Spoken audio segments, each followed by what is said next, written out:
BFM Business et 01net.com présentent Tech & Co, le grand live du numérique avec Sébastien Poillet. BFM Business, Startup & Co. Startup & Co, c'est tous les soirs sur BFM Business. C'est la dernière partie. On est avec un start-upper, une start-upeuse, comme c'était le cas aussi il y a 48 heures. Aujourd'hui avec nous, donc Sylvain Bertrand, fondateur de Health in Pocket. Bonsoir. J'ai ma santé dans ma poche. Bonsoir Sylvain, bienvenue. Merci. Alors, appli payant. Donc forcément, vous vous coupez de 99% des internautes là. Mais c'est votre choix. Je suis d'accord. Je suis en train d'étudier la possibilité de la mettre en gratuite avec des modules payants. Bon. C'est quoi Health in Pocket? Ça sert à quoi? À qui? Health in Pocket, c'est une application que j'ai imaginée après avoir constaté derrière mon comptoir de pharmacien d'officine. Ça, on pourra le raconter. Enfin, on prendra dans un instant. Mais vous êtes un pharmacien. Je suis à l'origine. Donc, à l'origine. Toutes les études que c'est avec le, c'est quasiment une rente encore aujourd'hui. Mais vous, fou furieux en 2011. Vous décidez de tout plaquer, quoi. Vous vendez Je vends mon officine, je vais passer un diplôme complémentaire à l'EM Lyon et je décide effectivement de me lancer dans le process d'une start-up. Chapeau. Voilà. Quel âge j'ai? 43 ans. Bah c'est encore très jeune. Voilà. Ouais, vous aviez encore tout l'avenir devant vous, là, en pharmacie. Tout à fait. Bon. Non, mais il y a beaucoup de choses à faire. Pocket, c'est 3 €. On l'achète l'appli 3 €. Voilà. Et on peut exprimer son malaise, tirer d'une mauvaise affaire ou voir se sauver la vie quand on est à l'étranger, qu'on n'arrive pas à se faire comprendre avec un confrère à vous à l'étranger ou un médecin qui passerait par là. Pour tout vous raconter, l'idée, elle m'est venue lors d'un séjour en Chine où j'étais en voyage de groupe et nous étions à Shanghai et un des membres du groupe se fait une entorse. Donc j'étais le seul professionnel de santé présent.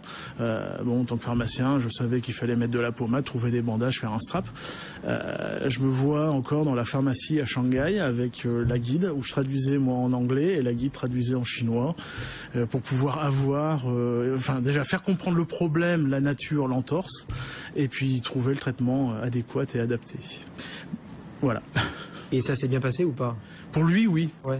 Pour lui, oui. Parce que c'est vrai qu'on est plusieurs à avoir eu cette expérience-là. Parfois, on est au bout du monde et les pharmaciens français nous manquent. C'est-à-dire que on peut les critiquer, on peut dire ce qu'on veut, mais ils ont quand même fait des études. Ils ont le Vidal caché sous le comptoir. Ils savent à peu près de quoi ils parlent.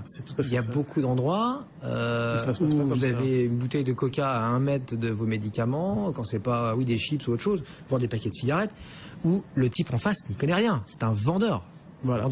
Donc le principe de l'application, c'est vous zoomez sur un corps humain et vous dites où j'ai mal, ça vous propose une liste de mots. Je pars du principe qu'à la base la langue vous êtes censé un peu la connaître quand même, mais vous n'avez pas accès au vocabulaire technique, pharmaceutique et médical.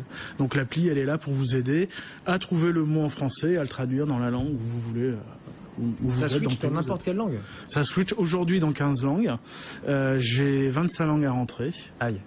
Donc là, il vous manque quelques sous. Là, il me manque effectivement un peu de financement pour pouvoir payer le développeur qui m'incorporera les 25 langues plus les quelques améliorations qu'on aura apportées, puisque c'est une application que je souhaite faire évoluer en termes de qualité de service dans le temps. Il faut mettre sur toutes les plateformes, là. Elle est que sur l'App Store. Alors j'ai essayé effectivement. Et encore de 80% du marché là avec Android. Je suis tout à fait d'accord.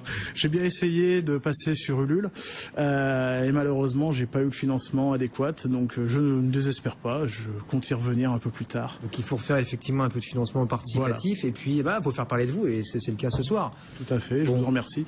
Health in Care. Non, Health in Pocket. Health in Pocket, pardon. Health in Pocket.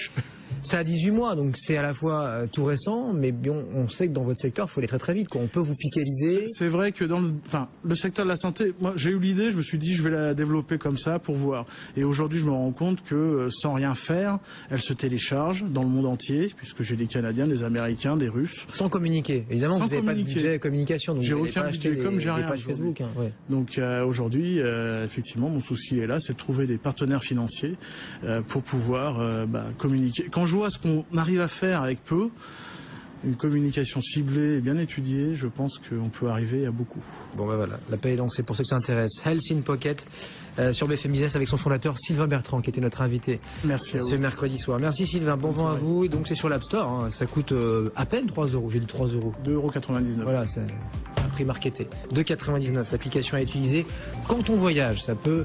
Avant de partir en voyage, oui, avant de voyager. Voilà, juste avant de partir. Et elle peut vous sauver la vie. Sylvain, bon vent à vous. Donc Sylvain Bertrand, Merci. fondateur de Health in Pocket. Tech & Co revient demain à 22h sur BFM Business. Et puis vous, dès 6h, ce sera Good Morning Business. Stéphane Soumier aux commandes, comme tous les matins.